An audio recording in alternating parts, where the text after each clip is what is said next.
saya kemudian menjadi seorang pilot tempur, masuk ke AAU Akademi Angkatan Udara di Jogja itu nggak terpikir ya. Karena saya tuh SMA anak band. Dulu kan saya terbang di F5 kan. F5 Tiger. F5 Tiger itu kan barangnya kecil, pesawatnya kecil, ramping, dan kayak panah dan cepet gitu. Oh gitu ya. Sehingga kalau saya kenal Beetle itu barangnya kecil kan, Beetle itu kecil kan. Tapi sengatannya tuh luar biasa. Itu ya filosofinya itu. Pak Joko, dicegah itu, jangan sampai terjadi, jangan sampai terjadi. Gitu ya. Harus kita selamatkan KPK. Ini Pak Putih Sopo. Oh ngendi iya. Pak Putih Sopo ngerti apa? Itu benar ya Pak. Benar maaf ini. Menjadi politisi itu lebih sulit daripada menjadi pilot tempur. Gitu ya. Sorry saya agak terharu itu. Iya. Melihat sorot mata dari anak-anak buah itu. Begitu bangganya. Sangat bangga dan penuh harap. Sangat penuh harap. Ini ada orang angkatan udara kok tiba-tiba dipilih jadi panglima TNI. Itu bagi saya message-nya seperti ini. Pak Joko ke sana itu bukan penghargaan. Tapi adalah tugas dari angkatan udara. Kalau kita, terutama teman-teman adik-adik saya di penerbang tempur itu, kalau terbang nggak bermanuver malah sakit semua. Train like you fight. Fight like you train. Karena kalau kamu tidak berlatih seperti kamu bertempur, maka kamu akan bertempur seperti kamu berlatih. Tapi asik cerita-cerita inilah tadi, terbang-terbang itu. Kalau orang kayak ini penerbang kan Iya. Kalau kita yang orang sipil kemarin naik pesawat gedek sedikit, berdoa-doa kalau itu.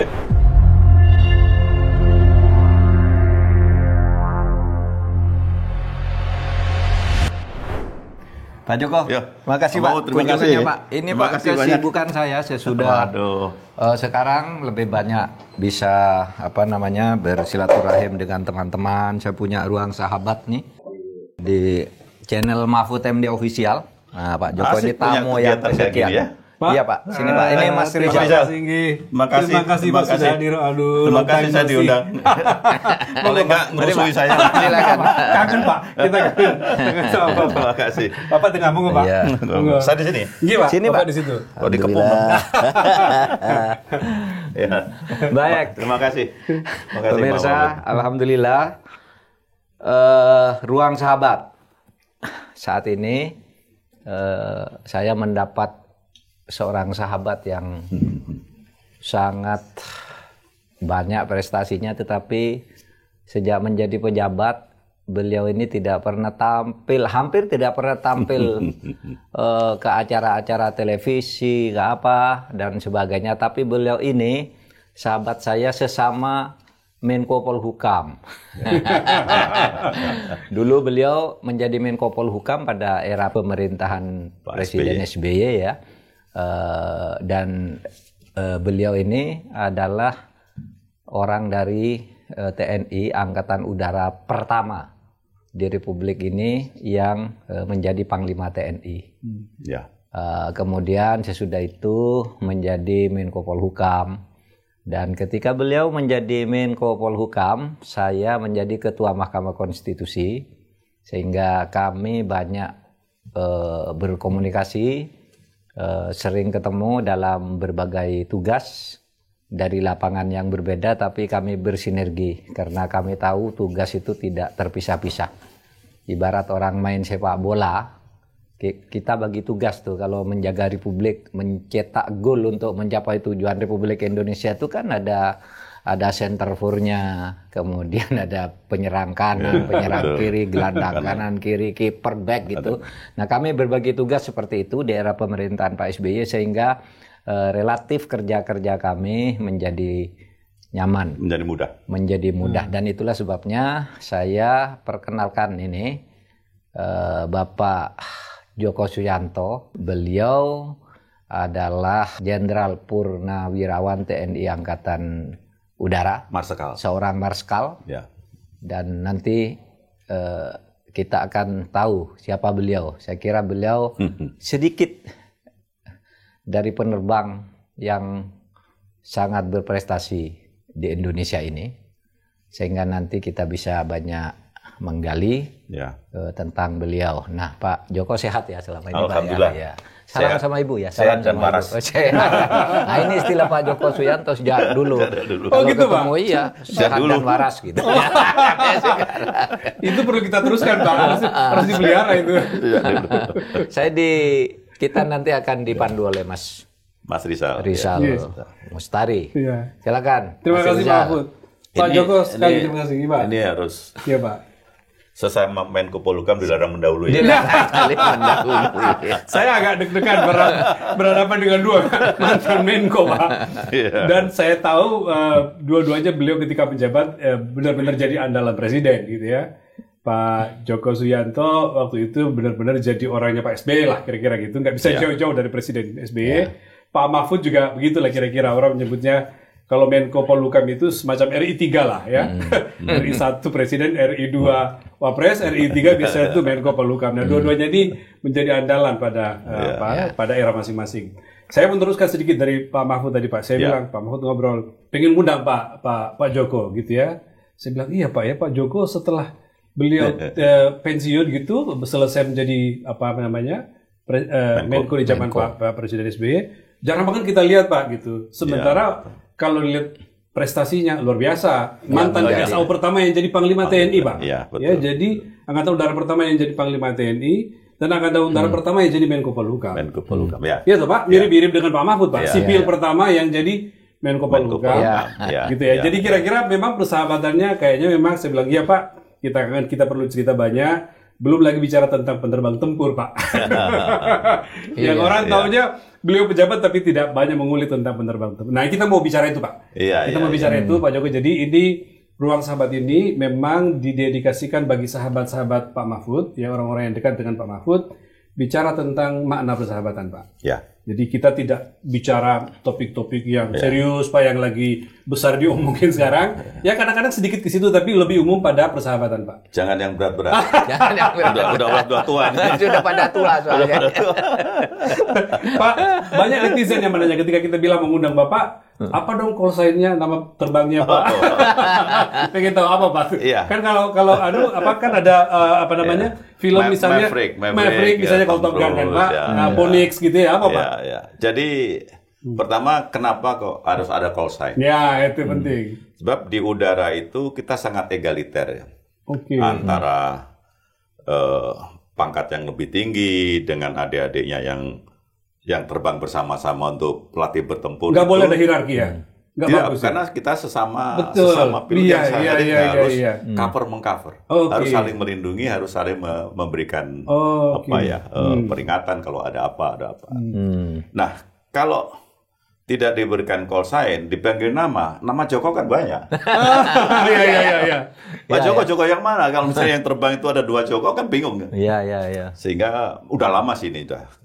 Akhirnya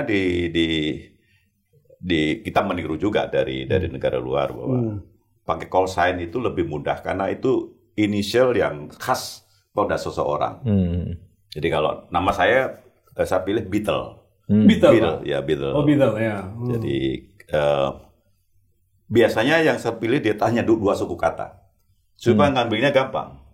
Jadi jangan bikin yang panjang, nama binatang yang panjang. Dan biasanya binatang-binatang buas, binatang-binatang yang fighting spiritnya tinggi. Jadi meskipun lama-lama habis juga itu binatang. Pada dipakai. Untuk memudahkan kita memanggil Mas Rizal, sebenarnya panggilannya Rizal banyak. Di satu skadron misalnya itu bisa 2, 3, 4 orang. Saya Beetle, ya saya, nggak ada orang lain. Nggak ada yang pakai yang lain. Kalau di atas kita memberikan komando Beetle gitu, misalnya Beetle 1, 2, 3, ya yang itu bareng-bareng gitu. Jadi, apa yang dikerjakan pada saya, diperintahkan pada saya, nama saya, bukan kepada orang lain. Itu basicnya seperti itu. Untuk memudahkan saya sebenarnya. Jadi bukan untuk gaya-gaya. Tapi keren, Pak. Nama itu kan keren sendiri gitu kan. Nama-nama gitu. Terlepas itu bukan gaya-gayaan, tapi penyebutan itu sendiri keren. Pak Mahfud kan nggak pernah dengar cerita ini kan, Pak? Meskipun lama bersama. Nggak pernah cerita. Kenapa Beetle? Dulu kan saya terbang di F5 kan. F5 Tiger. F5 Tiger itu kan barangnya kecil. Pesawatnya kecil, ramping. Dan kayak panah dan cepet gitu. Oh gitu ya. Sehingga kalau saya kenal Beetle itu barangnya kecil kan, Beetle itu kecil kan. Ya. Tapi sengatannya tuh luar biasa. Itu ya, filosofinya itu ya. Filosofinya saya jadi barangnya kecil, pesawatnya kecil tapi cepat, manuvernya bagus, tapi daya gempurnya itu. Oke. Nanti kita bahas itu Pak. Nanti ada bagian tertentu. Ini opening dulu nih. Tapi kira-kira Pak Mahfud, kalau saya mau ini dulu, mau bicara persahabatan. Tadi kan sama-sama jadi Menko Polhukam. Yang teringat di publik itu adalah Pak Mahfud dan Pak Joko ini satu periode ketika Pak SBY jadi presiden. Satu di eksekutif, satu di Mahkamah Konstitusi. Kan kira-kira gitu ya. Pak Mahfud jadi ketua MK, Pak Joko jadi Menko Polhukam. Ya kan? Nah, apa Pak yang bisa memulai? Pak Mahfud mungkin cerita interaksi dengan masa-masa itu sebagai hakim di MK atau MK dengan seorang Menko Polhukam yang eksekutif. Gimana Pak? Kapan mulai kenal? Kapan mulai kenal dan segala macam? Jadi begini, sejak era Gus Dur itu kan kebijakan pergantian Panglima di TNI itu bergilir. Dulunya kan selalu Angkatan Darat. Betul. Ini undang-undang baru ya. Akhirnya muncul Pak Widodo yang dari Angkatan Laut Widodo AS. Nah, sesudah itu berputar lalu muncul Pak Joko Suyanto. Saya tidak kenal sebelumnya. Pak Joko kan ketika saya jadi Menhan dulu Pak Joko masih belum. Masih di mana, di hutan mana? Masih senggelitan. Waktu Bapak jadi Menhan. Iya, waktu saya Menhan tahun 2001 Pak. Saya masih jenggelitan itu. Iya. Masih jenggelitan. Jadi saya belum kenal. Tiba-tiba muncul, saya tanya.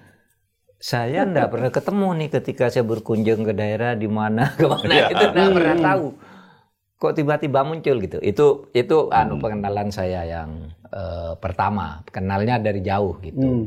Memang kemudian sesudah saya jadi ketua MK, beliau kebetulan sesudah Panglima itu menjadi Menko Polhukam.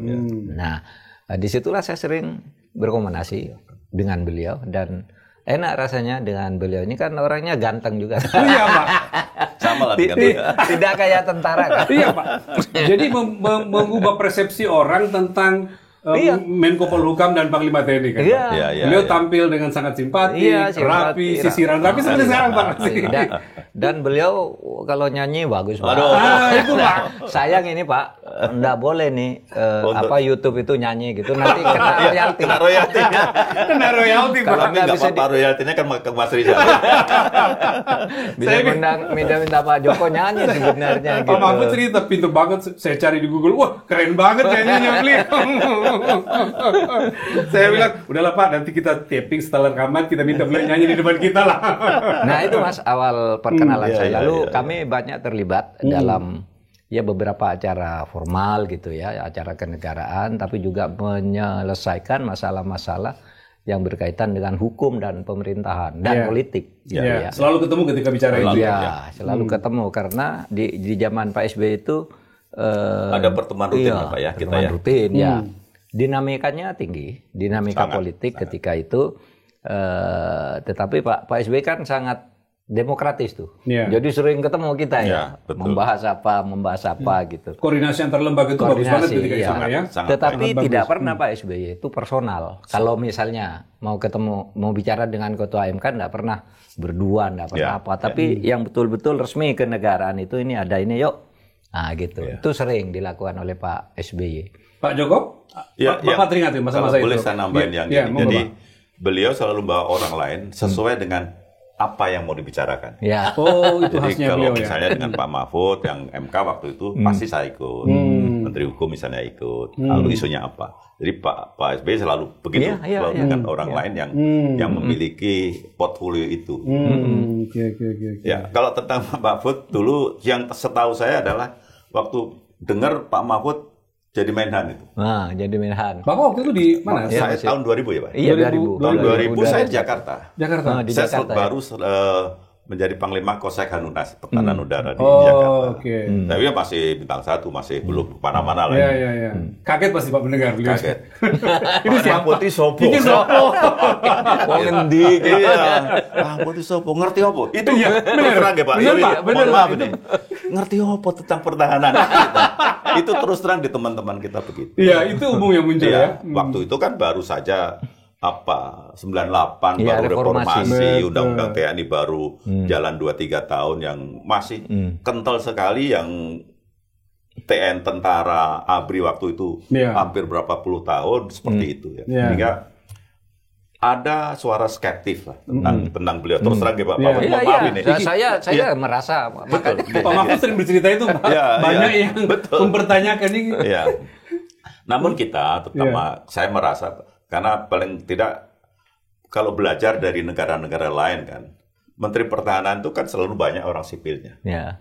Jadi tidak harus mantan tentara. Jadi karena kalau pandangan saya, karena pernah baca seperti itu, melihat negara-negara lain seperti itu, bertemu dengan berusaha memahami Kisopo gitu ya. Hanya sekarang bagaimana siapa Pak Mahfud itu? Iya. Ini Gus Dur dapat dari mana? Nah, itu dia. Ngambil dari mana? Ngambil dari mana? Dilalanya nggak lama. Iya Pak, Bapak berapa tahun? Setahun Iya, dari lama. Agustus ke Iya, Agustus betul. terus jatuh Gus Dur. Iya, karena Gus Dur Alex kan. Iya. Oke. Kita teruskan Pak. Iya. Pak, itu tadi pembicaraan awal. Ini kita ada pembabakan Pak. Satu itu perintis dan pewaris. Iya. Ya. Yang kedua cicak vs buaya, cicak buaya. Lalu Rame. pilot dan politik, gitu ya. Iya. Nah, saya mulai dengan cicak buaya dulu deh Pak ya. Meneruskan yang tadi. Ini mungkin kita nggak terlalu jauh masuk ke substansinya Pak, tapi karena kita pengen melihat ini dari sisi persahabatan, gitu ya. Saya mendengar beberapa kali dari Pak Mahfud itu ketika bicara tentang beberapa case lalu, ketika bicara cicak buaya dalam tanda petik penyelamatan KPK dan segala macam, itu nyebut Bapak. Bapak Mahfud cerita dulu deh Pak. Nanti Pak Joko sih. Jadi saya mulai cicak buaya itu adalah yang pertama ya. Iya, yang pertama. Cicak buaya itu ada 2. Bipin Tahun Chandra 2009 sampai 2010 itu cicak buaya 1, lalu cicak buaya 2 itu tahun 2012. Jadi yang satu itu menyebabkan terkenalnya nama Pak Susno Duaji dan Bibit Chandra serta Bibit Samad dan Chandra Hamzah. Jadi disebut Bibit Chandra karena 2 orang ini. Jadi begini, pada waktu itu tiba-tiba muncul konflik yang disebut cicak buaya karena katanya istilah itu muncul ketika Pak Susno Duaji itu agak marah terhadap KPK, kok sepak terjangnya itu ya polisi lah agak marah. Sepak terjangnya kok seperti itu gitu. Sehingga dia sangat mencuat KPK ini, lalu bahkan Kapolri mulai tersudut di beberapa isu gitu ya. Dianggap kurang reformis gitu terhadap pembangunan hukum dan penegakan hukum. Nah, di situ Pak Susno itu kemudian bilang bahwa KPK itu apa? Kan kecil, kayak cicak. Sedangkan Polri itu gede, seperti buaya. Karena zaman sekarang Gen Z nggak ngerti Pak. Ini penting kita ceritakan. Istilah itu muncul dari situ. Kata Pak Susno itu KPK tuh berlagak gitu. Kira-kira ya. Bahasa saya. Waktu itu Pak. Berlagak katanya. Itu kan cecah aja. Kami di buaya. Kami punya se-Indonesia dan alat kami lengkap. Orang kami ratusan ribu kan gitu kan. KPK berapa? Cuma 7 orang gitu. Dan hanya di Jakarta saja. Dan itu wajar, masuk akal kan ketika itu. Apalagi saat itu KPK itu udah mulai nyentuh-nyentuh beberapa perwira tinggi kan, yang mulai disebut-sebut oleh KPK. Nah, disitulah meledak kemudian. Sehingga muncul isu kriminalisasi, istilah yang muncul. Kriminalisasi terhadap Bibit Bibit Irianto dan Chandra Hamzah. Itu asal muala kata-kata kriminalisasi. Itu Pak ya? Iya, orang pertama kali sebelumnya nggak ada. Iya, kriminalisasi Pak hukum SBY dan itu segala kan macam. Pak SBY kan intelek, ilmuwan juga. Ketika muncul istilah itu dia tanya, kriminalisasi suatu apa itu kriminalisasi? Iya, karena itu pertama kali muncul ya. Setahu saya, kata Pak SBY, menurut ilmu kriminalisasi itu sesuatu yang tadinya belum menjadi hukum pidana dijadikan hukum itu namanya kriminalisasi sehingga menjadi hukum resmi. Ini apa ini? Iya, saking barunya istilah itu. sesudah itu kemudian muncul istilah itu menjadi populer, mempunyai arti kedua sampai sekarang. Kriminalisasi itu artinya orang tidak bersalah tapi dicarikan pasal. Dikriminalkan. Agar dia bersalah, dikriminalkan. Jadi punya dua arti itu, dari sudut ilmu dan dari sudut praktis.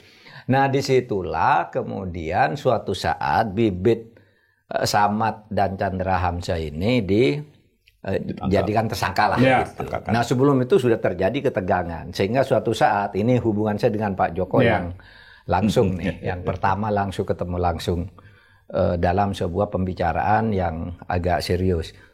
Suatu hari saya ditelepon oleh Denny Indrayana. Dia membawa pesan dari Harja Pemekas. Siapa?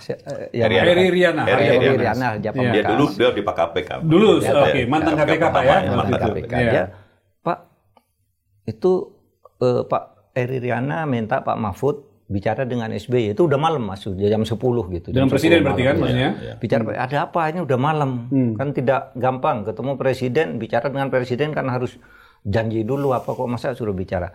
Enggak, ini Pak Heri Riana minta Pak Mahfud bicara bahwa besok Chandra Hamzah dan Bibit Samad akan ditangkap oleh polisi, oleh Pak Susno gitu. Dari mana infonya? Pokoknya ini sudah satu gitu. Terus gimana? Kenapa? Kan Pak Heri dekat dengan presiden, saya bilang. Iya, tapi minta Pak Mahfud karena waktu itu waktu itu mungkin untuk meraih Pak Mahfud itu kalau Pak SBY itu kalau Pak Mahfud bicara dia lebih mantap katanya.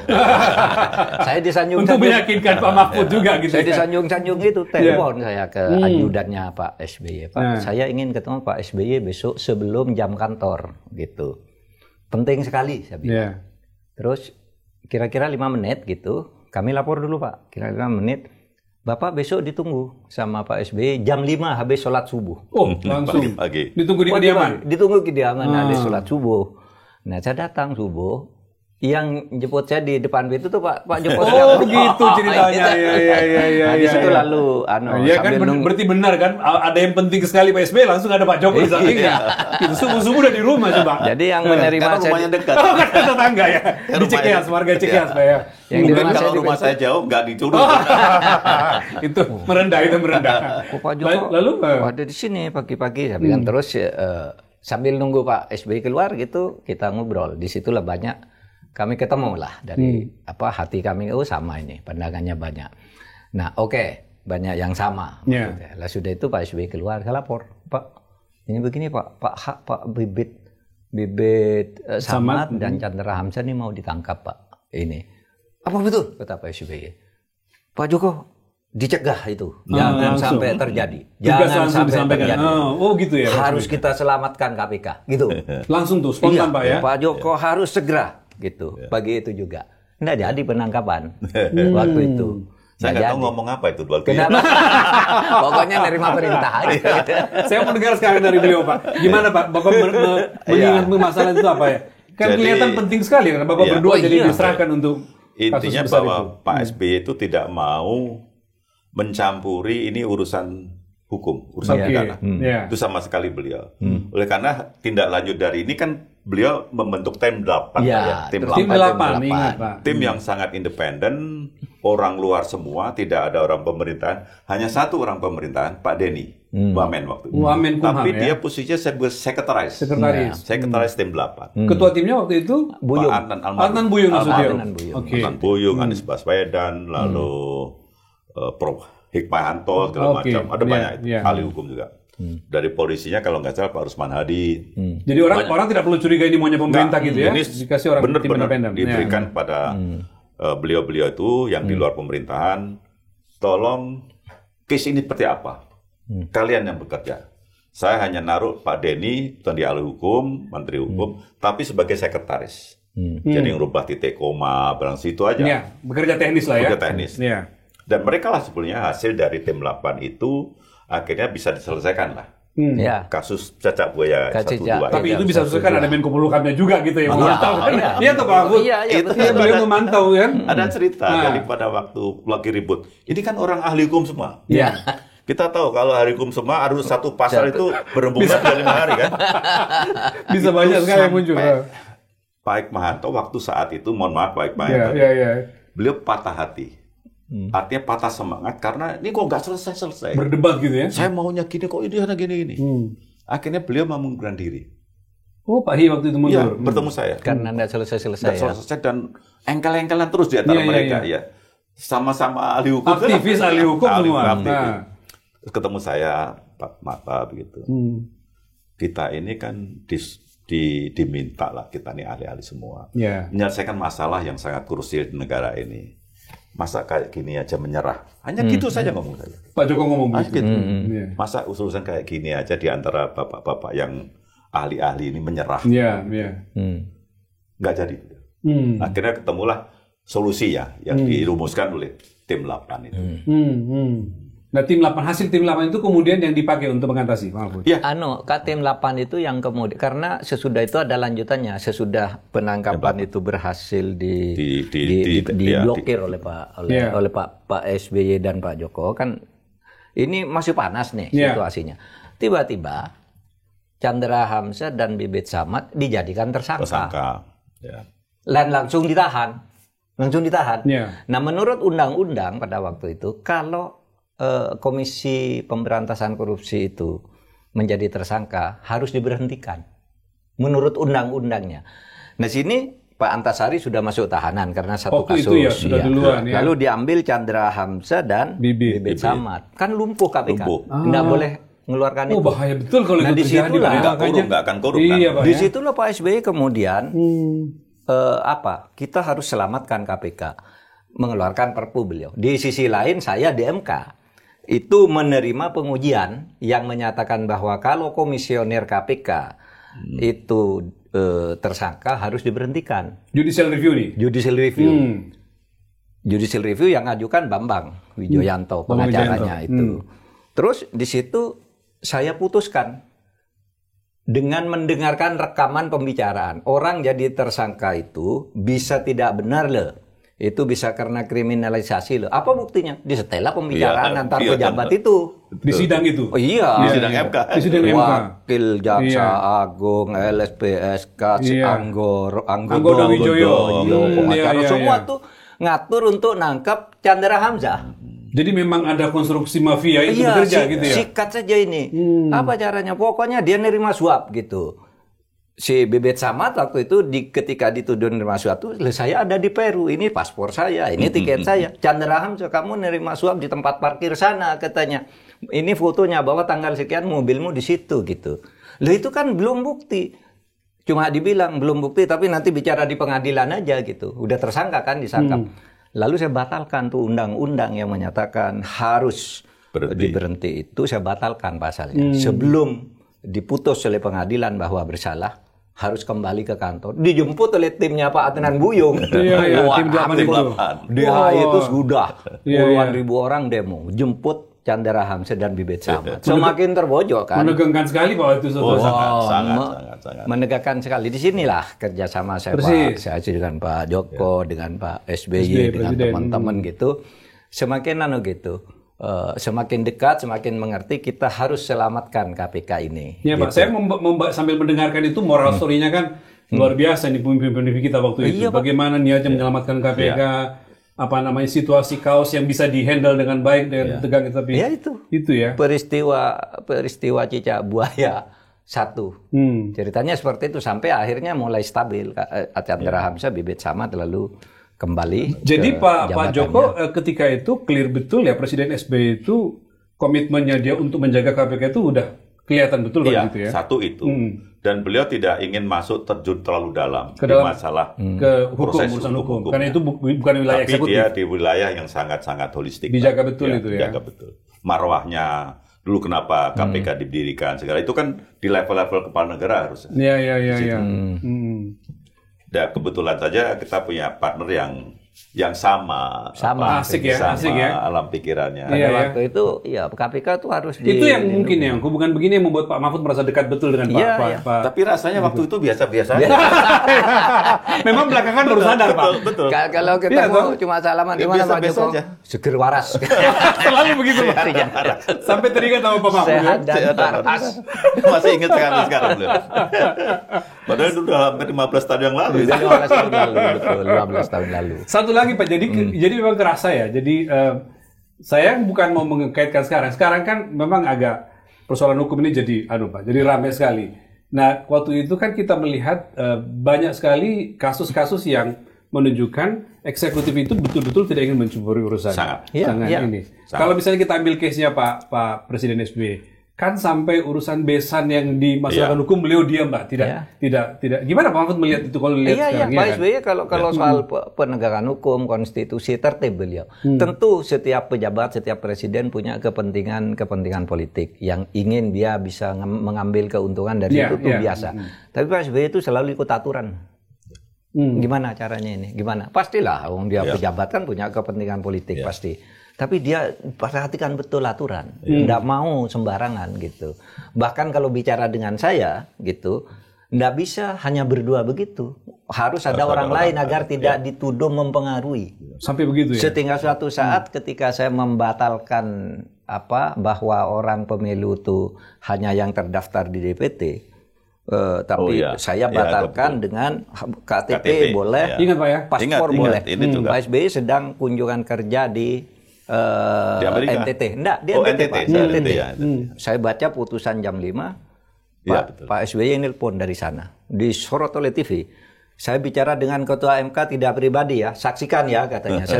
Saya hanya bertanya, keputusannya apa betul begitu gitu. Itu disaksikan orang Pak SBY. Pak Mahfud, Pak Ketua MK, saya ini Presiden Republik Indonesia mau bertanya, apa betul putusan tentang itu begitu? Iya Pak, begitu. Oke, jalan.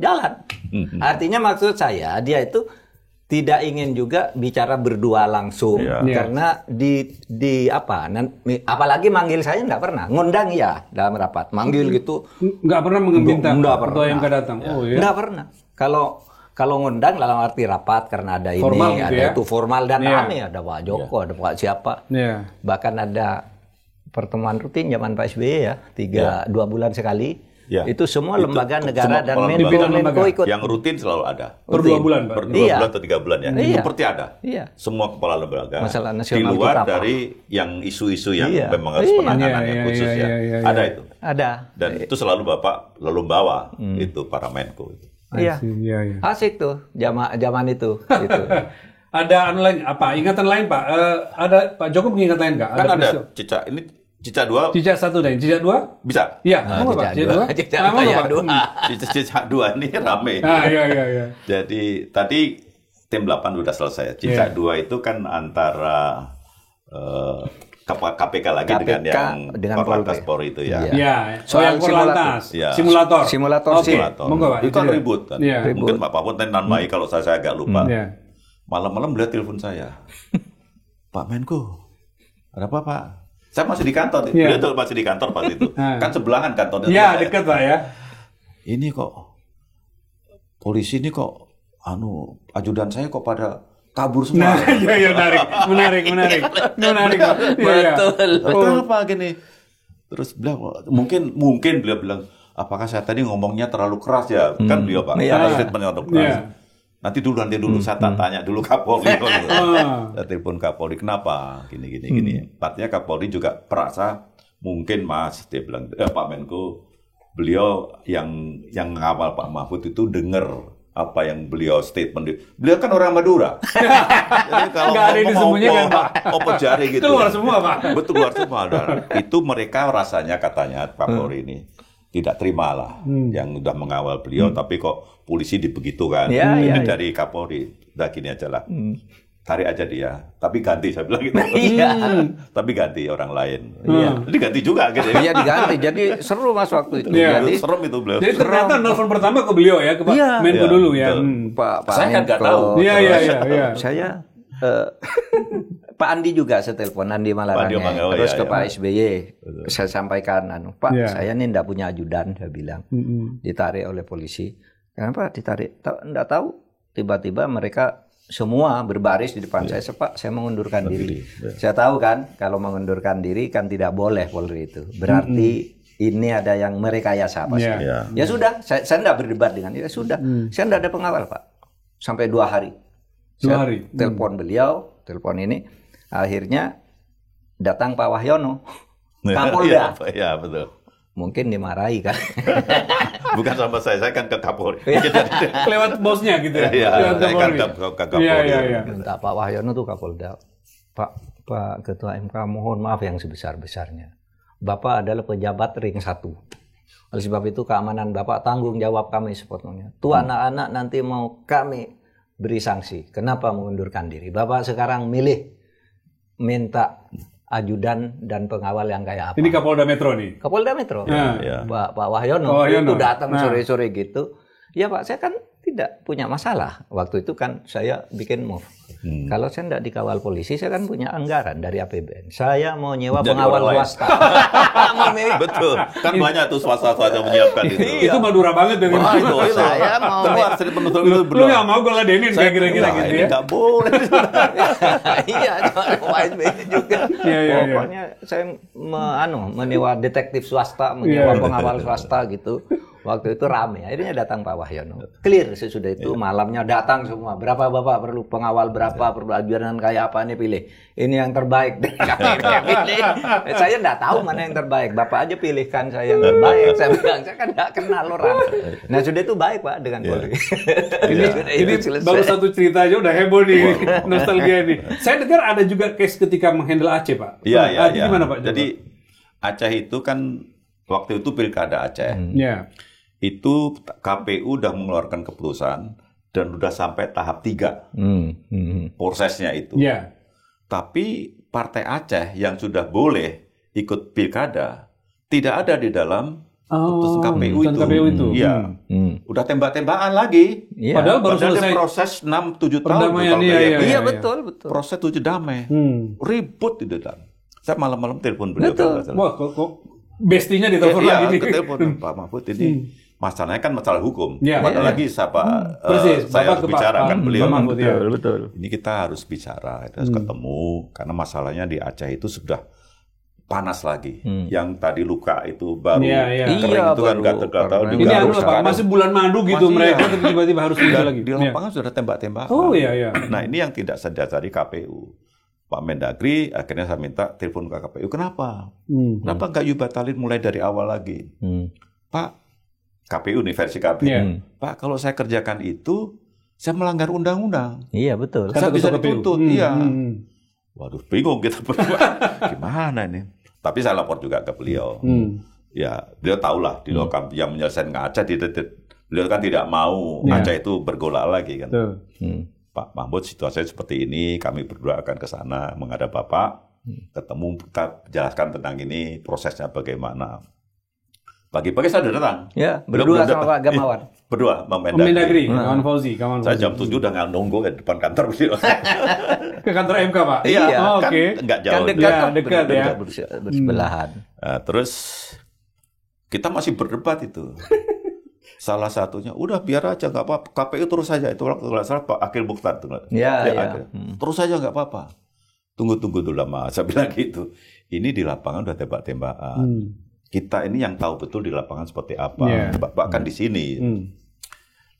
Kalau kita gugat itu legal standing kita nggak ada, pemerintah nggak ada. Karena itu urusan KPU dan KPUD sana kan. Udah gini aja. Beliau yang ngasih jalan. Gugat aja lah. Kata Pak Mahfud? Iya, saya nyuruh gugat. Gugat aja. Tapi saya nggak tahu nanti keputusannya kayak apa. Iya. Gimana Pak waktu itu? Gugat aja. Kan udah. Bismillah aja, Pak Mendagri ya, bukan saya gugat. Karena yang punya kewenangan Mendagri. Mendagri gugat aja kepada KPU. Gugat KPU. Ya. Seterusnya beliau tuh yang tahu. Iya. Terus? Jadi cerita tuh begini, Partai Aceh itu tidak boleh ikut karena gini, Partai Aceh itu ingin punya calon lain. Jangan Irwandi Yusuf. Nah Irwandi kan incumbent, ingin calon, dia daftar perorangan.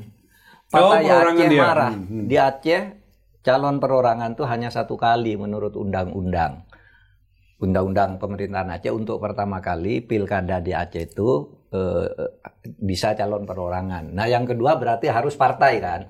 Tapi undang-undang nasionalnya udah berubah bahwa secara nasional boleh Pak Irwandi masuk, Partai Aceh tidak mau daftar, marah. Maksudnya biar itu dicoret dulu mau daftar. Begitu ditutup oleh KPU ini ngamuk. Loh kami mau ikut gitu. Kami kok nggak boleh gitu. Ngamuk. KPU ya nutup dulu. KPU nutup. Karena ini karena waktunya sudah dia dituntut oleh undang-undang juga. Iya, ngikuti aturan lah. Betul kata Pak Bambang. Tembak-tembakan Pak di sana. Dia udah tembak-tembakan, orang saling ancam. Kami mau merdeka lagi, nggak ikut republik. Macam ada tembak-tembakan, saling ancam gitu. Nah akhirnya itu Pak Joko Suyanto dan Pak Mendagri datang lah diskusi itu.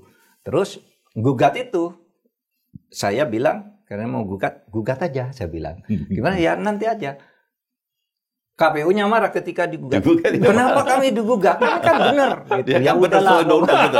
Sebenarnya gitu. Lah kami udah benar kok kami digugat katanya. Kan menurut undang-undangnya harus ditutup. Partai Aceh sendiri yang enggak mau gitu. Kita mau daftar. Akhirnya sesudah sidang pertama saya katakan ini sidang masih akan diperiksa. Karena masalahnya masih akan dipelajari. Maka selama sidang masih diperiksa, pendaftaran untuk Aceh dibuka lagi. Dari depan. Karena masih sengketa, dibuka lagi. Buka. Saya telepon ke Aceh 2 hari sudah selesai. Udah Pak, udah daftar. Oke, kalau gitu dipanggil. Gugatannya enggak beralasan, Mendagri enggak bisa berhak menggugat ini. Jadi gugatannya ditolak, tetapi yang sudah terlanjur mendaftar dianggap sah, aman. Jadi win-win solution ya. Pertama yang berita ke kita itu gugatan kita ditolak Pak Mahfud. Kaget dia Pak ya. Beritanya. Tapi tunggu. Iya. Rupanya ada putusan celah itu. Wah, ini yang di Pak Mahfud ini. Putusan celahnya itu kan itu luar biasa menghindari konflik yang besar Pak ya, ancamannya ya. Benda Aceh pecah lagi Pak. Pesannya adalah itu tadi. Kita harus melihat sesuatu itu pada tataran yang lebih tinggi apa? Iya, kepentingan lebih tinggi. Kepentingan nasionalnya apa? Kemudian waktu itu Aceh kan lagi hangat, baru saja menikmati bulan madu, sedang membangun, tiba-tiba digagalkan oleh hal-hal yang harusnya bisa diselesaikan seperti ini. Ada solusi begitu dan tidak melanggar prosedur hukum ya Pak ya? Itu asas kemanfaatan. Asas kemanfaatan hukum itu ya. Kita kan logatnya juga bukan Mendagri bikin keputusan lewat NK. Iya, dan memang calonnya Partai Aceh akhirnya menang kan? Menang. Si Abdullah Zaini sama si Mualim sekarang ini. Mualim ya. Ini waktunya dia waktu itu kalau Iya, karena memang kuat Pak. Waktu itu 54% itu suara partai lokal Pak. Jadi kalau dia tidak mencalonkan ya rugilah. Nah, ini pelajaran bagus nih untuk strategi bagaimana menghandle sesuatu yang besar dalam keadaan pelik dan tidak melanggar hukum. Itu wah luar biasa. Dan bisa menenangkan di sana. Itu tenang akhirnya di sana tenang. Orang bawa bendera kemana-mana gitu lagi. Oke Pak, itu cerita persahabatan dalam tugas yang sama-sama diemban. Kita mau lanjut Pak. Itu cicak buaya sudah selesai. Saya lanjut sekarang. Ini pakai istilah anak muda zaman sekarang, perintis dan pewaris. Perintis dan pewaris. Jadi kira-kira begini. Apa itu maksudnya? Nanti Anda netizen bisa memberikan komen ini perintis atau pewaris. Jadi gini. Pak Joko itu yang saya sebutkan tadi Pak. Bapak memulai tradisi di mana Angkatan Udara pertama kali menjadi Panglima TNI dan Angkatan Udara pertama kali menjadi Menko Polhukam. Pak Mahfud jadi Menhan ya 1,5 Pak ya, karena sebelumnya ada Pak Yono Sudarsono ya. 1,5 lalu kemudian Menko Polhukam sipil pertama. Kita pengen tahu ya apa yang menjadi rahasia keberhasilan sehingga sehebat seperti itu. Dua tokoh di depan saya ini yang memulai sesuatu yang boleh dibilang sejarah kan Pak. Sejarah sehingga dianggap sebagai perintis. Apa kira-kira Pak yang menjadi bekal sehingga itu bisa didapatkan Pak Joko dulu? Sebenarnya tentara itu yang punya tentara dulu Pak. Nilai-nilai kehebatannya. Mungkin saya tidak ingin cerita tentang kehebatan ya. Jadi lebih ke arah bagaimana perasaan saya pada waktu pertama diangkat jadi Panglima TNI. Itu banyak menjadi idaman seluruh Angkatan Udara. Mengingat seluruh matra Angkatan Udara ya? Angkatan Udara. Mengingat dulu kan kita punya stigma yang tidak bagus ya. Masa gitu. Sehingga pada waktu ada keputusan KSHU jadi Panglima itu adalah idamannya seluruh Angkatan, bukan saya. Seluruh Angkatan Udara, pensiunan Angkatan Udara, terutama yang beliau-beliau yang senior-senior 60-an. Itu harapan tertinggi lah. Harapan tertinggi. Mereka sangat senang bahwa ternyata pemerintah sekarang sudah tidak ada lagi membuat stigma seperti itu. Saya nggak usah cerita masalah. Matra ini gitu ya. Itu pertama. Yang kedua, Bagi saya itu antara dua. Saya senang beban dalam arti yang positif ya. Tapi juga pada waktu saya istilah kita tuh ada passing out period. Jadi kalau kita mau selesai bertugas di satuan tuh selalu keluar dan ada berjajar baris. Nah, saya kan dari Mabes AU pindah ke Mabes Cilangkap, Mabes TNI sebelah gitu.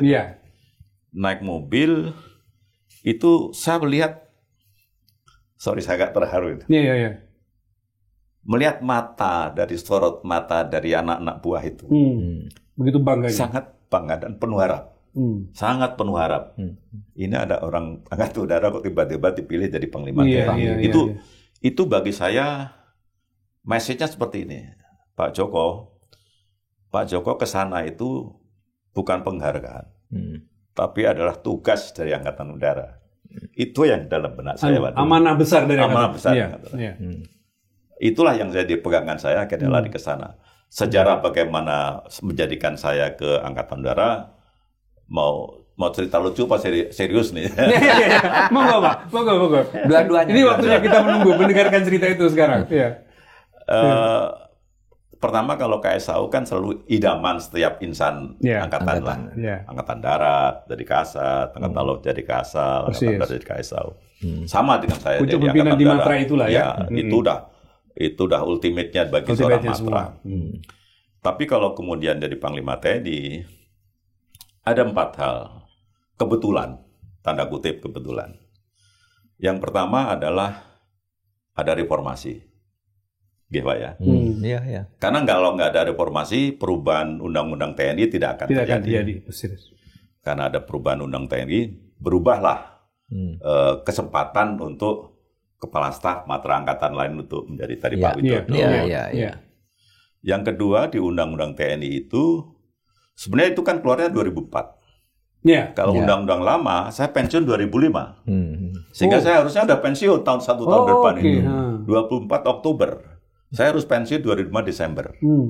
Jadi saya nggak mungkin, nggak ada harapan. Nggak ada harapan jadi KSAU aja nggak pada waktu itu masih bintang 2. Undang-undang itu keluar, ada tambahan usia 2 tahun. Berarti masih bisa bernapas. Bonus 2 tahun Pak ya. Bonus 2 tahun. Karena ada bonus 2 tahun dan ada perubahan undang-undang TNI kan. Masuklah kesempatan itu dapat jadinya. Terus jadi masih ada kesempatan untuk menjadi KSAU akhirnya. Yang ketiga apa? Kebetulan yang ketiga. Ya sorry to say kalau saya harus bilang karena presidennya Pak SBY. Itu juga Tuhan yang ngatur Pak. Itu semua diatur ya Pak. Persis. Satu angkatan Pak ya. Persis. Satu angkatan dengan Pak SBY. Kebetulan dengan beliau satu angkatan. Di tingkat satunya sebareng 1 tahun.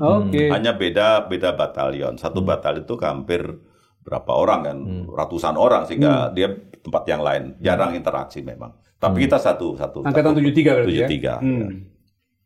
73. Interaksi dengan beliau sebenarnya pangkat mayor, letkol itu masih sering. Kalau saya kan di Madiun lama. Saya di Madiun tuh dinas 22 tahun, Pak. Di Suayudi ya? Di Suayudi. Jadi mulai pangkat letnan sampai bintang 1 saya di situ.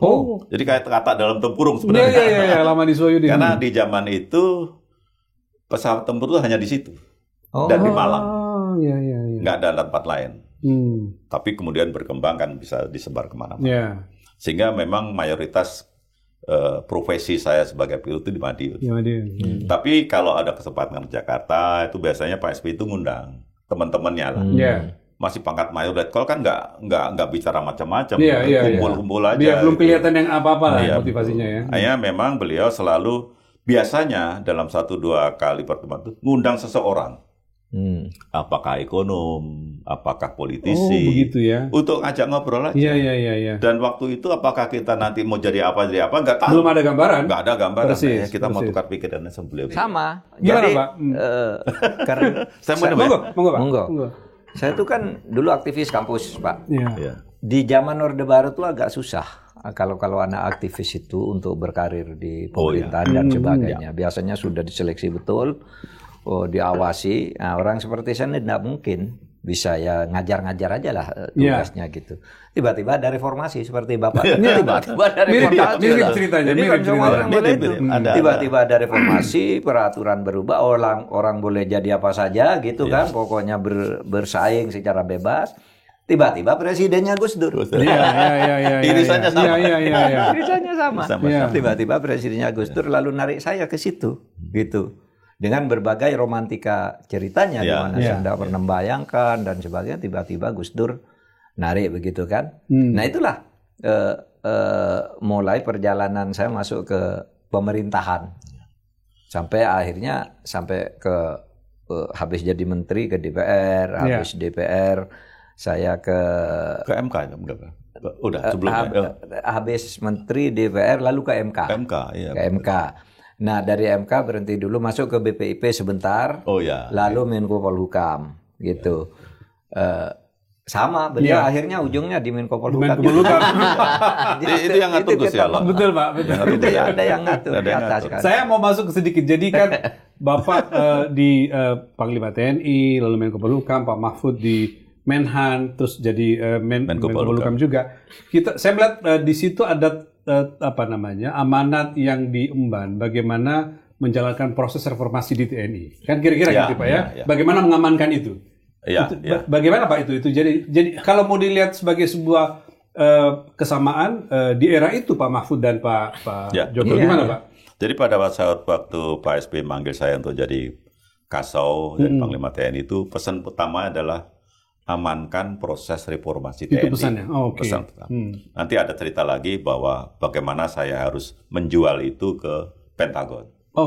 Jadi karena waktu itu kamu kan dulu waktu tahun 90-an juga sering ikut diskusi, dia bilang gitu. Kata Pak SBY. Kan memang sering ketemu kan.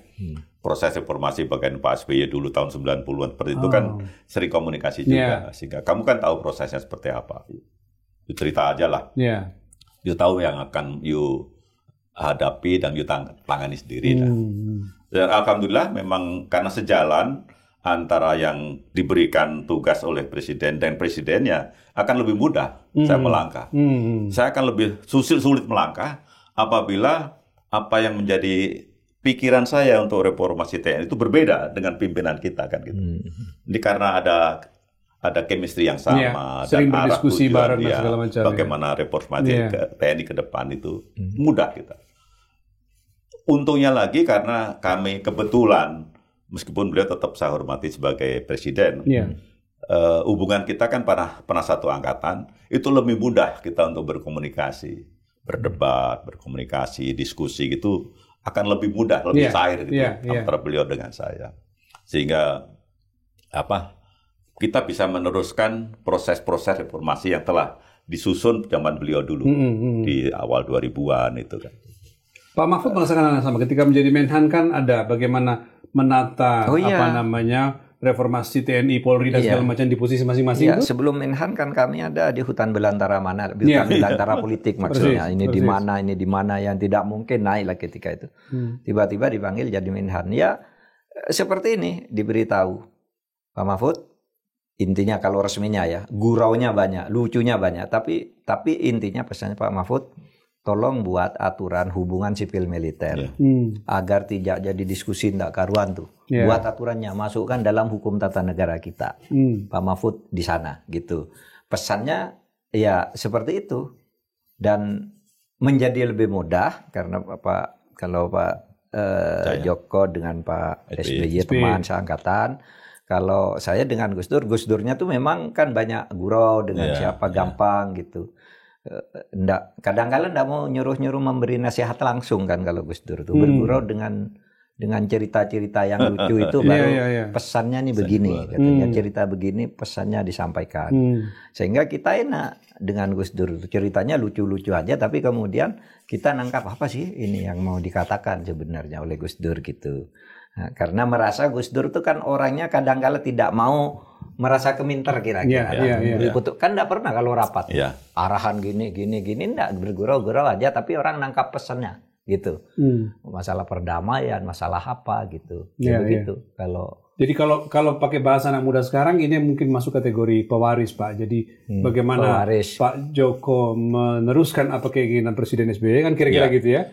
Apa keinginan Gus Dur itu disampaikan kepada Pak Mahfud untuk menjaga itu. Kira-kira gitu Pak ya. Yang sama lagi tapi positif. Kesannya istilah ini negatif tapi positif. Koncoisme. Ini kan yang tadi karena perkoncoan jadi lebih mudah gitu menurut saya koncoisme enggak apa-apa. Sepanjang positif manfaatnya. Punya jabatan kan hari teman sendiri yang kita ngerti. Iya. Yang jelek itu koncoisme kalau menjadi nepotisme. Kalau koncoisme enggak apa-apa. Ini teman saya yang bisa bantu saya enggak apa. Seperti itu Gus Dur kan. Dan itu sangat-sangat wajar dalam seseorang pemimpin memilih siapa yang membantu saya. Siapa yang bantu. Harus chemistry-nya memang harus pas dan harus benar dan harus tahu betul arah pemimpin itu kemana. Kalau itu nggak diciptakan, itu agak susah nanti dinamika di lapangan. Iya. Sambil Bapak tadi bercerita bahwa Bapak dulu sering udah bareng Pak SBY diskusi, saya mau bayangkan ketika Pak SBY memutuskan mencari Menko Polhukam yang tepat, itu juga pertimbangannya kan Pak? Karena ada chemistry yang sudah terbangun sebelumnya, ada koncoisme yang memudahkan semangat reformasi itu bisa jalan. Dulu kenapa Pak SBY milih kamu gitu? Jangan tanya saya. Orang Madura kan gitu. Jangan tanya saya. Pak SBY. Kita lanjut Pak ya. Itu perintis pewaris selesai. Sekarang pilot dan politik. Kita bicara banyak tentang beliau kalau Jadi tadi kita bicara sudah awal-awalnya bicara bahwa Pak Joko ini tidak banyak yang tahu bagi kita yang memahami hanya sebagai pejabat penting ya di era Pak SBY. Tapi beliau adalah kata Pak Mahfud tadi salah satu penerbang terbaik. Bahkan tidak hanya penerbang Pak Mahfud, penerbang tempur Pak. Pilot tempur beliau ini. Tapi sebelum ke sini Pak, saya mau nanya sedikit gitu ya. Bapak itu nyaris-nyaris masuk ke urusan politik ketika Bapak ditawari ketika jadi Menko Polhukam. Ini menarik. Itu, saya lihat di media tuh, Pak, waktu itu salah satu yang dimunculkan namanya untuk calon ketua umum Partai Demokrat, gitu ya. Dan beliau Menko Polhukam yang berprestasi gitu. Itu tahun 2010 itu. 2010 ya. Kenapa nggak ini? Kenapa nggak? Beliau memang pernah. Apakah itu meminta, apakah itu menyindir atau apa? Jawab, kamu jadi ketua umum partai. Waktu itu mau ada pemilihan yang di Bandung itu, Anas, Pak Marzuki, sama Andi Malarangin juga. Saya berargumentasi, Pak, begini Pak, jangan saya bilang, saya kan nggak ngerti politik. Kalau masuk politik, nggak ada itu, kamu bisa belajar, dia bilang gitu. Ya karena teman kan, saya ngomong juga enak, nggak bisa saya berpolitik. Apa? Saya kan nyari-nyari alasan yang tepat supaya beliau bisa menerima. Beliau itu gimana? Pak, saya kan Menko Polhukam. Pak Menko. Itu Pak Hatta, Menko Perekonomian. Pak Agung, Menteri Kesehatan. Itu orang politik semua, dia bilang. Waduh, Pak. Akhirnya dapat saya. Pak, gini. Saya kan Menteri Koordinator Bidang Politik. Hukumnya enggak. Politik, hukum dan keamanan saya enggak. Bidang politik. Kalau di dahi saya ngomong gitu, di dahi saya itu ada cap Partai Demokrat, saya nggak akan bisa netral terhadap seluruh partai politik yang ada di negara. Itu yang bisa diterima. Satu-satunya alasan itu yang bisa diterima Pak SBY. Itu saya salutnya. Sehingga bisa menghindar gitu. Nggak bisa menghindar. Iya sambil ketawa. Tapi bisa diterima dia. Dan nggak. Tapi jadi pertanyaan orang Pak, setelah Bapak selesai pensiun, ekspektasi orang mungkin Bapak masuk ke politik dan segala macam. Ini tetap nggak ke sana ya? Meskipun sudah lepas jabatan itu gitu. Menjadi politisi itu lebih sulit daripada menjadi pilot tempur. Gitu ya. Saya nanti mau ke situ. Pak Mahfud bagi pengalaman ketika Bapak harus, itu kan juga yang membuat Bapak harus mundur jadi Menko Polhukam Pak. Ketika Bu Mega meminta Bapak untuk maju. Yang tadi khawatiran beliau sehingga Bapak lepas. Iya betul. Karena ketika pertama saya diminta jadi bukan jadi Menko Polhukam dulu kan memang tidak politik pilihannya Pak Jokowi supaya netral seperti ini tadi tidak punya cap politik di situ. Saya juga sudah tidak berpartai politik, tidak apa gitu. Lalu pesannya jelas nih tugas Pak Mahfud ada 4 masalah HAM, masalah radikalisme, kemudian masalah korupsi dan penegakan hukum nih gitu pesannya. Jadi itu tidak politik sama sekali. Nah, ketika kemudian saya diminta menjadi cawapres oleh Bu Mega, ya saya harus mundur untuk sportif karena saya kan harus kampanye. Kalau yang saya tadi itu ada capnya, kalau kampanye tapi masih ada cap. Kalau saya jadi menteri sambil jadi calon, setiap ke daerah pasti orang wah ini gunakan jabatan. Oleh sebab itu saya mundur pada waktu itu. Ya itu aja alasannya sebenarnya agar ada sportivitas. Pertimbangannya sama berarti tadi. Sama pertimbangannya kan tidak enak juga kan. Kalau ini tidak enak dilihat orang macam-macam gimana sih gitu. Akhirnya mundur juga meskipun tidak seketika kan. Terus saya diskusi. Waktu saya mau mundur Pak dari Bu Mega tidak setuju. Pak Oso juga sebagai partai pendukung waktu itu jangan mundur. Itu justru tempatnya di situ untuk gitu. Tapi Bu saya bilang saya memutuskan mundur. Ya udah kalau enggak bisa dihalangi. Sebenarnya saya berat kata Bu Mega menteri-menteri yang mundur karena apa? Karena ini kan waktunya sebentar. Nanti menterinya belajar lagi kan lebih baik kan sudah di dalam. Enggak apa-apa kan ada porsi sendiri, porsi politiknya sendiri, porsi. Tapi Bu saya minta izin tetap mundur. Tidak ada aturan juga yang mengatur harus keluar. Demi pada etika saja. Lebih pada kita pilihan hati.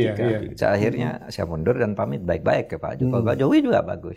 Sebenarnya tidak apa-apa Pak Mahfud tidak mundur gitu. Kan bisa cuti. Saya kasih cuti untuk kampanye Jumat, Sabtu, Minggu udah. Saya kasih enggak Pak saya mundur gitu. Oke Pak, sekarang kita ngulik tentang penerbang tempur. Cerita-cerita film kan banyak.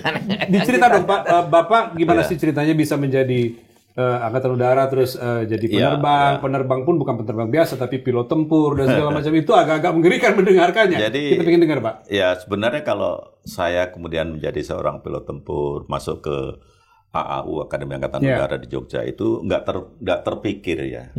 Karena saya tuh SMA anak band. Musik katanya Pak. Musik katanya Pak. Saya baca tuh SMA udah anak band Pak. Kelas 2 itu udah hari-hari cuman. Pantesan suaranya sampai sekarang masih oke. Sehari-hari. Jadi belajar itu hampir rasanya kok enggak. Tapi satu hal yang saya nggak pernah bolos. Karena Madiun kan sepi Pak. Mau bolos kemana coba? Tapi kalau di sekolah tuh ketemu teman-teman.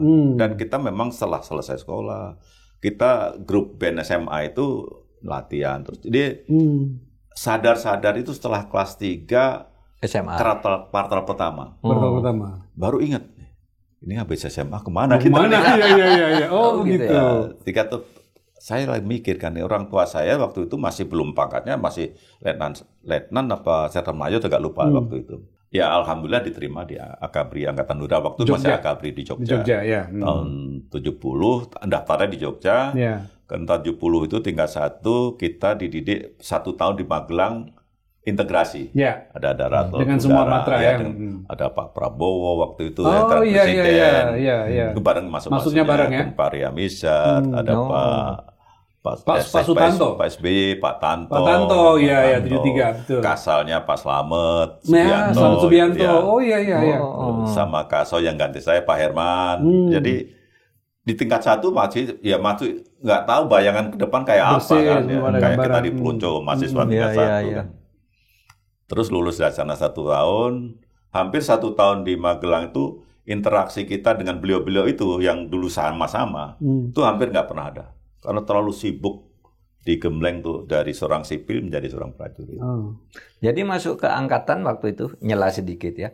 Katanya waktu daftar ke Akabri itu belum memilih saya ingin angkatan darat, angkatan laut. Sudah memilih dari awal. Zaman saya sudah milih sendiri. Ya, waktu itu kita belum diumumkan lulus, tapi sudah ujian.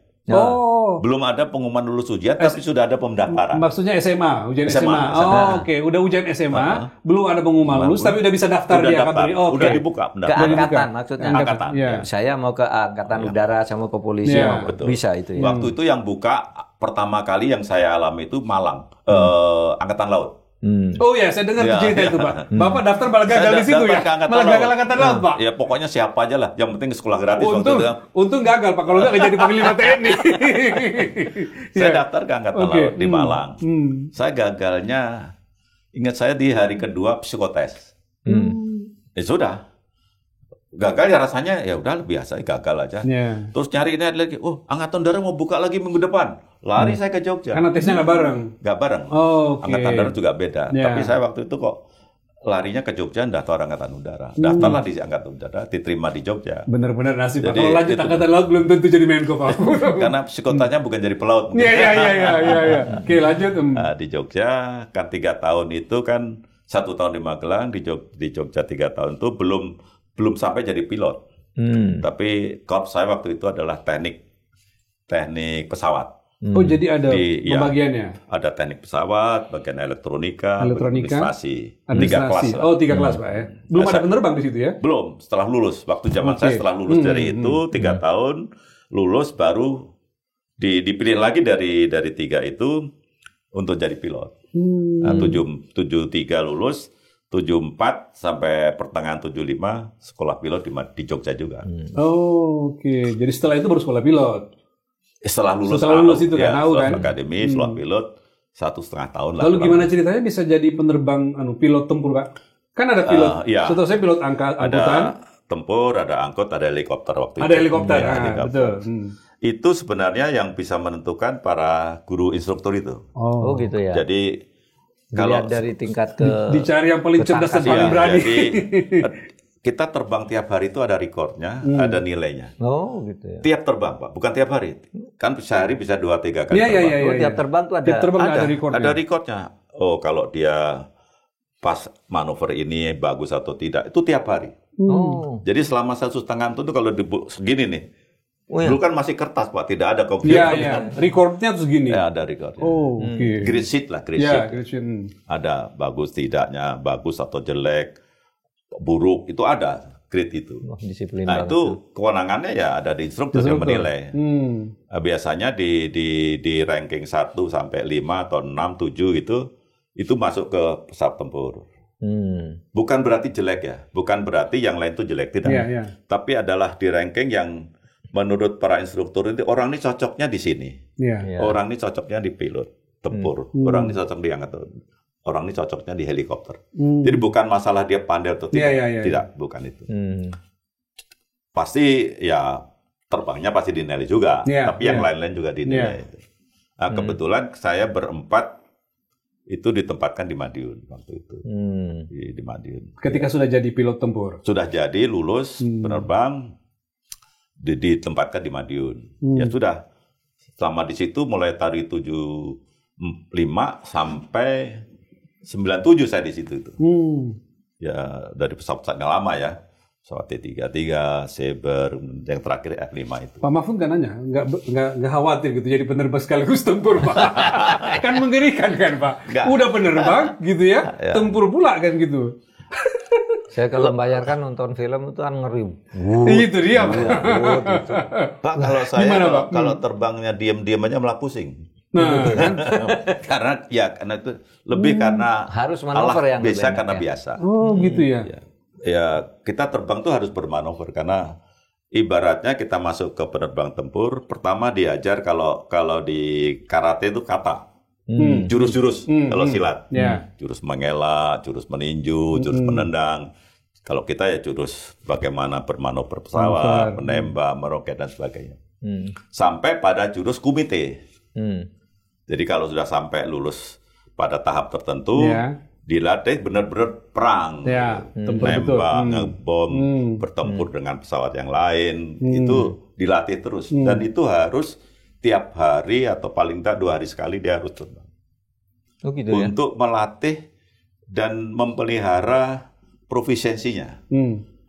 Karena kalau tidak dia tidak banyak terbang, jam terbangnya kurang, manuver yang dilaksanakan kurang, dia tidak bisa menguasai dengan baik alutsista yang dipegangnya.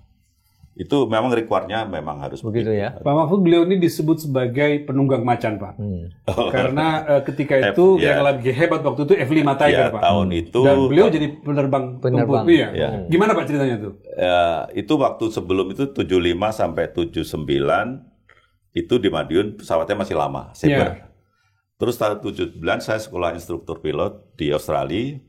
Pulang dari sana, pesawat F-5 datang tahun 80. Oh, F-5 datang. Terus saya langsung ditaruh di situ. Tahun berapa itu, Pak? 80 ya? F-5 datangnya 80. Ya udah terus dari 80 sampai saya jadi komandan 97 di sana. 17 tahun. 17 Tapi sebelumnya kan sudah 3 tahun saya di situ kan dengan pesawat yang lain. Sehingga ya berputar, tapi dalam arti tidak selamanya di Madiun. Ada penugasan kita ke Medan, ke Natuna, ke Papua untuk melihatlah wilayah negara kita atau bagaimana gitu. Jadi tetap banyak kelilingnya, tapi home base-nya tetap di Madiun. Jadi begini ya, ingin menekankan lagi. Jadi memelihara keahlian itu, ya, kecekatan, skill untuk itu kan harus terbang tiap hari ya, meskipun tidak ada perang, tidak apa, harus terus terbang. Karena kita dilatih perang. Jadi di istilah kita di waktu itu ya, atau sekarang istilah sama nggak? Train like you fight. Fight like you train. Karena kalau kamu tidak berlatih seperti kamu bertempur, maka kamu akan bertempur seperti kamu berlatih. Jadi train like you fight. So you fight like you train. Seakan-akan bertempur betulan lah gitu ya. Jadi kalau bertempur, kalau kita nembak harus tepat, roket harus tepat, nembak peluru harus tepat. Kalau bertempur 1 lawan 2, 2 lawan 1, 2 lawan 2, itu harus menang. Itu ya harus menang. Jadi sebenarnya saya ini udah mati berapa kali. di skenario itu ya. Di skenario kalau kita lagi rame-rame di atas kita kena tembak, you kill. Dia keluar dari arena dulu. Dia kan udah gugur lah Pak ya. Dia masuk lagi. Baru masuk lagi berapa menit kemudian masuk lagi. Kena tembak lagi, mati lagi, keluar lagi gitu. Begitu ya. Jadi ada apa ya? Skenario yang harus diatur seperti itu. Dan kita harus sportif. Kalau you kill berarti saya kena. Tak tembaknya dia ada mana kita nggak tahu. Di bawah kita biasanya diputer filmnya, rekamannya tadi itu. Nggak bisa ngapusin. Nggak bisa nepo. Tadi kamu klaim kill saya gitu. Diputer, bener nggak killnya? Tapi kalau tadi teriaknya kill tapi di situnya hasilnya tadi tidak benar, ini salahnya. Kenapa tadi kok kamu miss? Kenapa kamu tuh kok gagal? Jadi tiap hari itu. Pak, kita lanjut sekarang, mau nanya agak serius nih, karena Pak Mahfud juga ikut bertanya tentang kesiapan alutsista kita dari sisi udara. Kira-kira gitu kan? Kan Bapak tadi menjelaskan. Apalagi kalau kita lihat Pak, perang terakhir ini, perang belakangan ini kan kita lihat perang udara kan Pak? Rusia, Ukraina, lalu Israel ngebom kan dari udara semua. Betul. Itu gimana kalau kita ngelihat Indonesia dengan ancaman seperti itu? Memang peperangan sekarang itu lebih diwarnai wahana udara. Itu harus kita akui ya dimanapun. Yang dulu pada Perang Dunia Pertama belum dikenal. Persis. Di Perang Dunia Kedua aja baru mulai kekuatan udara. Tapi memang perkembangannya sangat cepat. Dari Perang Dunia Kedua tahun 40-an sampai dengan sekarang ini kan 80 tahun sekian ya. Itu perkembangan warfare itu sangat-sangat luar biasa. Dari dulu yang hanya dogfight yang uber-uberan, sekarang sistem peperangan sudah sangat berbeda. Jadi yang lebih kita pentingkan sekarang itu adalah bagaimana membangun sistem pertahanan atau sistem peperangan yang terpadu. Maksudnya gimana Pak? Terpadu itu dengan data informasi yang dalam satu kesatuan sentris gitu, dan itu terbagi tidak hanya angkatan udara saja. Harus ke angkatan laut juga, angkatan darat juga. Itu yang sebenarnya sekarang dianut oleh dimanapun. Jadi keterpaduan ini yang data yang sama, informasi yang sama, darat, laut, udara itu akan membuat keterpaduan ini menjadi solid. Ini yang sedang harus kita kembangkan. Sekarang ini baru masih tahap mandiri-mandiri aja. Mandiri masing-masing. Apalagi sekarang udah ada cyber warfare, informasi, digitalisasi. Itu kan sekarang lebih mudah harusnya untuk menyatukan itu semua. Iya, mengintegrasikan. Dan itu yang harus dianut sekarang di dunia manapun. Sistem peperangannya harus menjadi satu. Pakistan, India itu kan juga lebih ke arah Israel, Amerika. Sekarang itu lebih menyatukan keseluruhan keterpaduan ini. Keterpaduan ya. Kalau istilah kita pertahanan rakyat semesta. Itu lebih ke arah bagaimana seluruh warga negara kan. Sisham rata. Itu untuk ikut pelibatan semua. Tapi kalau di dalam sistem peperangan, semua data, informasi tentang apapun di dalam sistem warfare, itu semua harus mencatu.